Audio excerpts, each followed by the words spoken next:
এত সুন্দর জায়গায় চলে এসেছি আজকে মাছ ধরার জন্য। তো চলো কিরকম মাছ ধরা হচ্ছে তোমাদেরকে দেখাবো।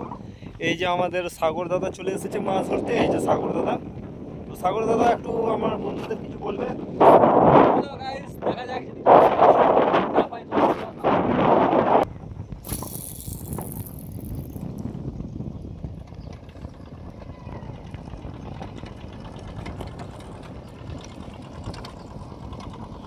তো ওই দিকে আমার দিকে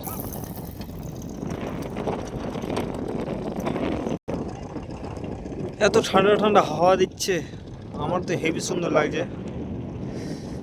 তো আমরা কোথায় মাছ ধরতে এসেছি তোমরা জানলে অবশ্যই কমেন্ট করে বলবে, হ্যাঁ।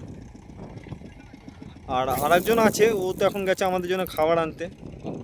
যেহেতু এত সুন্দর জায়গায় এসেছি, তো এখানে আমরা মজা নেব মাছ ধরা।